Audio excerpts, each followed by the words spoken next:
Hola, mi nombre es Raquel Perales, estudiante de la licenciatura en Comunicación, y hoy te doy la bienvenida a un nuevo episodio de HDR. Esto es HDR, el podcast que va más allá del contraste. A menudo, cuando pensamos en la discapacidad, la sociedad tiende a enfocarse en las limitaciones físicas. Sin embargo, la verdadera conversación debería centrarse en el entorno. ¿Creamos puentes o levantamos muros? La inclusión no es solo un concepto teórico, es una práctica diaria de empatía y adaptación. Hoy tenemos un programa muy especial porque vamos a explorar esta realidad desde adentro de nuestra propia comunidad universitaria. Nos acompaña Jorge Ayala, trabajador del TEC de Monterrey, quien no solo vive con una discapacidad motriz, sino que ha dedicado gran parte de su labor a trabajar con otras personas en situaciones similares. Hablaremos sobre su historia, su visión como trabajador y sobre todo cuáles son esas barreras visibles e invisibles que aún nos falta derribar en el campus. Quédense con nosotras porque esta charla nos cambiará la perspectiva. Hola Jorge, muchas gracias por recibirme. Y bueno, para comenzar, pues quisiera que me platicaras un poquito pues, sobre tu trayectoria, cuál es tu papel aquí en el TEC y pues sí, un poquito de tu vida. Muy bien, muchas gracias. Muchas gracias por tu tiempo. Y bueno, yo soy Jorge Ayala, yo llevo ya alrededor de 15 años trabajando en temas de inclusión. De diferentes maneras, ¿no? Inclusión educativa, inclusión laboral, inclusión social, en diferentes ámbitos. Pues yo creo que mi recorrido empezó pues, prácticamente yo creo que en Museo Marco, cuando un servicio social. Yo no tenía mucho que ver con discapacidad, pero me tocó la casualidad de que me tocó mi cuidado en un campamento de verano a una niña con discapacidad visual. Okay. Y ahí fue como que empezó como que esta idea de que, caray, o sea, no es accesible la actividad, pues hay faltas de temas de inclusión, etc. Y luego de eso pues me fui a trabajar al DIF de Monterrey, no, al DIF de Nuevo León, en el CRE, Centro de Rehabilitación y Educación Especial. Y ahí trabajé un verano solamente en la capacitación a personas con discapacidad intelectual para que trabajaran en tiendas Oxxo. Okay. Tenían ese programa muy padre, me gustaba mucho. Solo fue un verano. Y luego ya me fui a una asociación civil que se llama Movimiento de Congruencia, una asociación de inclusión laboral de personas con discapacidad. Y pues bueno, a mí me tocaba la parte de reclutamiento, bolsa de trabajo. Me tocó también diseñar unos módulos para un diplomado sobre inclusión laboral. Me tocó impartirlo también, algunos módulos y algunas charlas, capacitaciones a empresas, etc. Y pues bueno, ya después de ahí, pues ya digo, yo seguí trabajando en todas las partes, moviéndome en temas de inclusión social, mucho para buscar el tema de sensibilización y concientización en temas de inclusión, en diferentes ámbitos. Y pues ya luego me metí aquí al TEC de Monterrey, en donde yo estoy a cargo del departamento de inclusión, en donde trabajamos dos partes. El tema de atención a estudiantes con discapacidad y neurodivergentes, y por la otra, y yo creo que para mí es el pilar más importante, la cultura de inclusión, la formación en inclusión. Porque puede haber muchos servicios de este lado, atenciones, servicios, apoyos, etc. Que falta mucho como quiera, pero si no trabajamos la cultura, no nada. Claro. Aquí están 4 años. Allá afuera, como dice el profesor Samuel, la ciudad es hostil, el mundo es hostil. Vivimos en una sociedad muy hostil, es cierto. Coincido muchísimo con esa idea. Y por eso digo, hay que trabajar la cultura, hay que trabajar la sensibilización, no solo la concientización. Que la concientización son los números, los datos, la estadística, lo objetivo. Pero si algo no te mueve, te ignoras. O pasa por un oído, entra por un oído y sale por el otro. O se olvida, simplemente. Si algo nos mueve, nos incomoda, nos hace reflexionar, es lo que nos hace realmente pensar, caray, hay que hacer algo. Por eso me enfoco mucho en esa parte. Y ahí pues ya surgen otros proyectos. Cursos de lengua de señas, el foro de inclusión de personas con discapacidad. Hemos dado talleres para personas con discapacidad en cuanto a herramientas digitales. Tenemos pues Mercadito Inclusivo, que es parte del foro. Tenemos pues obviamente INART, que es también la muestra de cortometrajes de temática de inclusión. Tenemos, ¿qué otras cosas tenemos? Un proyecto de emprendimiento para personas con discapacidad intelectual. Todo esto es con el estudiantado. O sea, yo siempre sumo estudiantes. ¿Por qué? Porque creo en el talento, creo en las ganas. Muchas veces hay más ganas y hay más esta parte de vamos a hacerlo en estudiantes que en los que se le llaman expertos. Empiezan como que no, es que esto, es que lo otro, ¿no? Yo por eso siempre me encanta sumar estudiantes y que se lleven los reflectores. Y para mí eso es lo principal. Y que veo cómo toman el liderazgo y me llena mucho de alegría saber luego cuando se gradúan y me han contactado de repente y me dicen, no, es que estoy trabajando en tal empresa, estamos creando un programa de inclusión, bien padre, lo estoy impulsando, y fabuloso. O en otros ámbitos, ya sea social, educativo, laboral, familiar, etcétera. Entonces, es algo muy, muy, muy padre. Oye, entonces está súper interesante todo lo que haces y toda la trayectoria que tienes, porque ya tienes muchísimos años trabajando en todo esto y yo creo que pues terminas inspirando a otras personas a también hacerlo. Entonces eso es muy bueno y fue una de las razones por las que nosotras pensamos en ti. Porque siempre que platicas sobre estos temas lo haces de una manera pues muy apasionada y haces estas problemáticas visibles, ¿no? Entonces eso está muy bien. Y bueno, desde tu perspectiva yo quisiera que me platicaras, ¿tú cómo evalúas la accesibilidad real en el campus? ¿Tú crees que existen brechas entre lo que la institución dice tener y lo que tú vives en la práctica diaria para llegar a los salones o a otras instalaciones, etcétera? Mira, respuesta corta es, como lo veo, o sea, sí hay una brecha. Respuesta larga, que yo creo que es lo más importante, porque hay que ver siempre el contexto. Sí se han hecho cambios. Se ha puesto mucho el dedo en, a ver, qué cambios hay que hacer, qué tenemos que agregar, qué tenemos que cambiar, qué tenemos que implementar. Sí, totalmente. Pero también hay que ver que esto empezó hace 10 años, 11 años, yo tengo 11 años trabajando aquí. Y fue cuando empezamos a ver, caray, falta aquí áreas de accesibilidad, de inclusión. O sea, no nada más accesibilidad, sino de inclusión. Sí falta mucho. O sea, sí ha habido mucho cambio de cuando yo era estudiante. O sea, yo me gradué aquí en 2013. Entonces sí veo ese cambio, digo, en ese entonces ni siquiera había elevador en todas las aulas, solamente en la de aquí, aulas 4, aulas 7, y era un elevador viejísimo que donaron hacía 20 millones de años para personas con discapacidad, con una llave que se descomponía cada rato el elevador, fatal. No había elevadores, bueno, y en SIAP sí había, pero de ahí en fuera, aulas 2, 3, 4, 2, 3, 6, etcétera. O sea, y las personas se la tenían que apañar ellos como pudieran. Sí, o cambio de salón. Ya. Literal, que damos ese servicio, cambio de salón. Si alguien tiene alguna discapacidad permanente o temporal, en cuestiones de movilidad, le hacemos cambio de salón. Que ahorita con el TEC 21 es jugar un Tetris, y es muy difícil, pero ya hay elevador en cada aula, entonces es un poco más sencillo. Pero es difícil, si hay un largo camino por recorrer, o sea, si hay una brecha también entre lo que se dice, porque yo siempre enfatizo eso, y se los he dicho aquí también en el TEC. Yo aquí ya inventando todo, ¿no? Pero lo he dicho mucho aquí, hay que tener cuidado cómo decimos las cosas. No podemos decir, somos una institución incluyente, porque la inclusión es la meta. Y decir, somos incluyentes es, para toda la diversidad tenemos todos los servicios necesarios, todo lo habido por haber, para que pues, pueda haber una experiencia adecuada para todas las personas. La verdad es que no. Yo no conozco una empresa, institución educativa, sociedad, que te pueda decir, somos incluyentes. No hay. Hay esfuerzos, hay avances, hay unos que tienen más esfuerzos en otras cosas que en otras, sí. Y aquí se han hecho muchos esfuerzos, muchos avances, muchos cambios. Falta mucho, sí. Pero para mí, desde la narrativa, hay que tener mucho cuidado. Para mí, siempre lo digo, hay que decir, estamos trabajando por la inclusión, o tenemos ciertas prácticas o herramientas para la inclusión. No somos incluyentes. Para mí eso es fundamental. Claro, y bueno, es un trabajo de años, ¿no? Que ya, pues tú mismo dices que ya ha habido un avance, que ya estamos mejor, pero aún faltan cosas.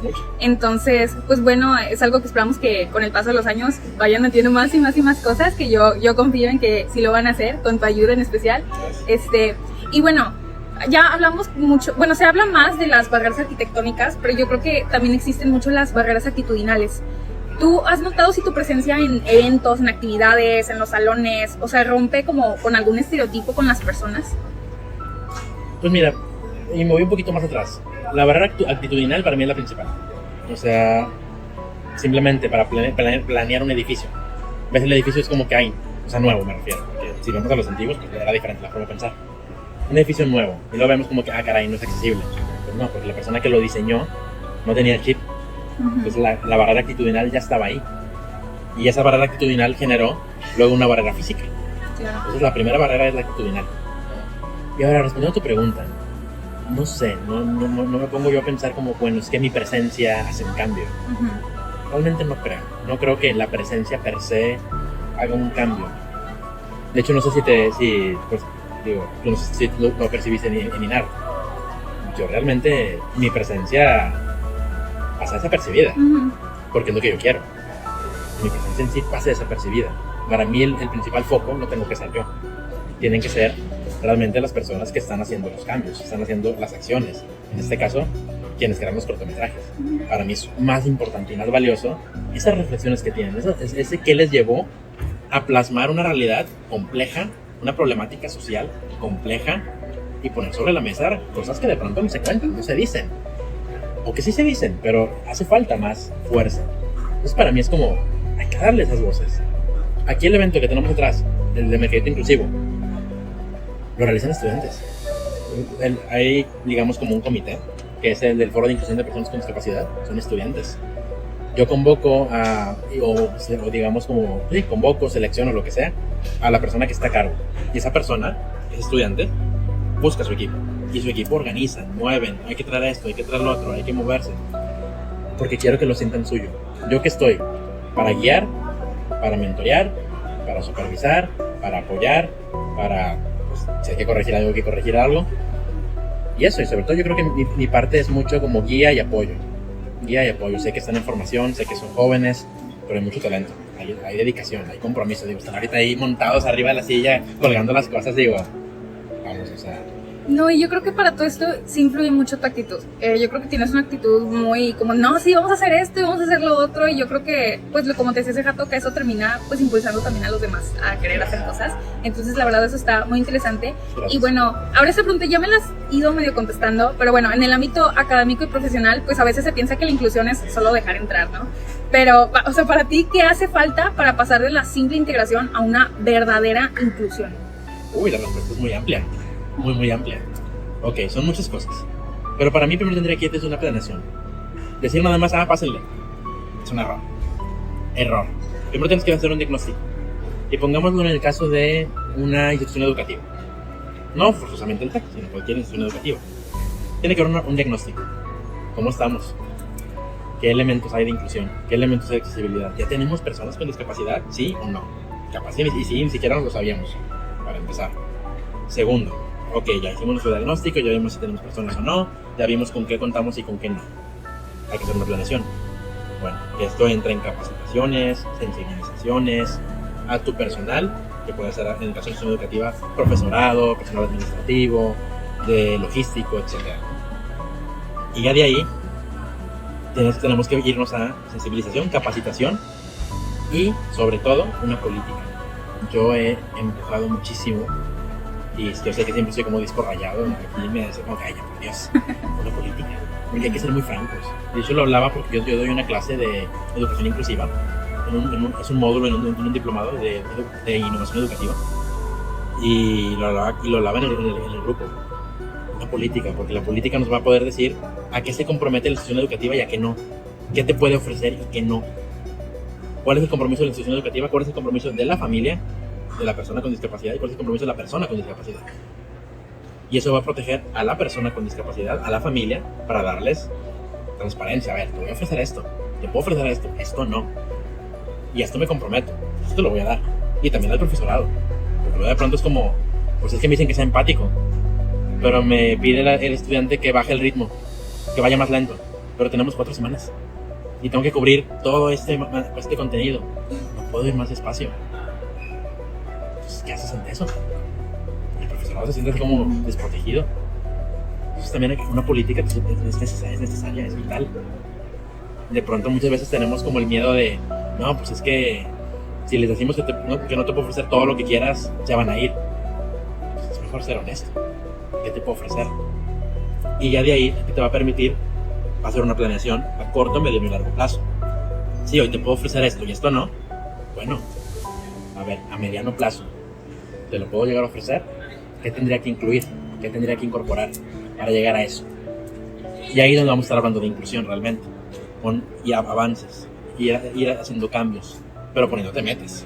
Claro. Y ahí ir avanzando, pero también se tiene que ir mucho de, te digo, capacitaciones, sensibilizaciones al personal, docente, administrativo, logístico, familias.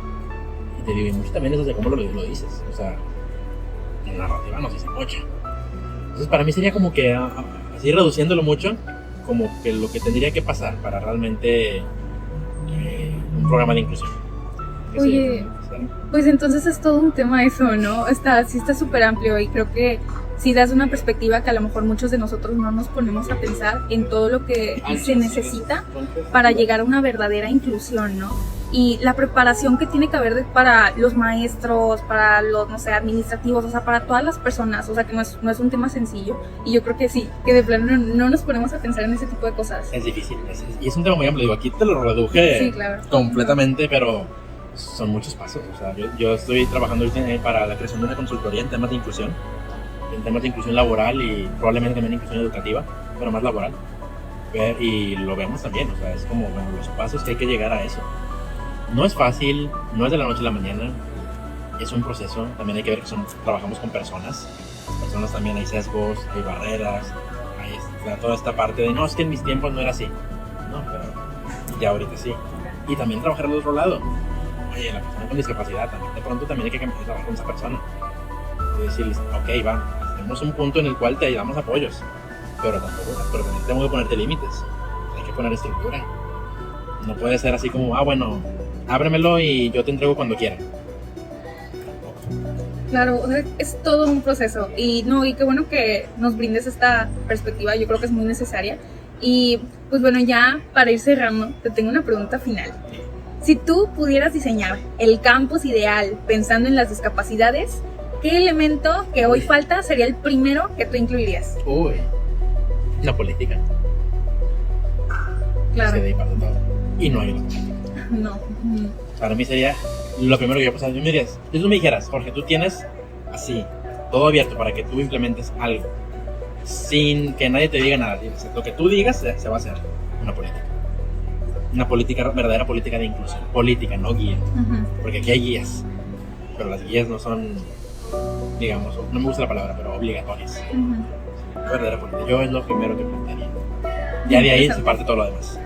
Oye, qué interesante tu respuesta, de verdad, no me imaginaba esa respuesta, pero sí, o sea, con todo lo que nos vienes platicando, yo creo que sí, es muy buena respuesta, y pues nada, de verdad, muchísimas gracias. Yo creo que es una conversación que definitivamente te deja plantado como una semillita que te va a seguir que te va a hacer seguir pensando en esos temas, y yo creo que eso es lo que importa. Entonces, de verdad, muchísimas gracias. Tú tienes ese algo que atrapa mucho al momento de estas conversaciones, y eso de verdad impacta a las personas. Entonces, pues muchísimas gracias, Jorge.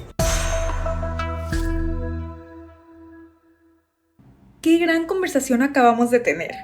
Escuchar la experiencia de Jorge Ayala definitivamente nos pone los pies en la tierra sobre lo que significa vivir con una discapacidad en nuestro campus. Ojalá que lo que hayamos platicado hoy no solo se quede aquí, sino que nos sirva para cuestionarnos qué estamos haciendo nosotros para facilitar o complicar la vida de los demás. Gracias al profesor Jorge por su tiempo y a ustedes por conectarse. Esto fue HDR. Hasta la próxima. Esto es HDR, el podcast que va más allá del contraste.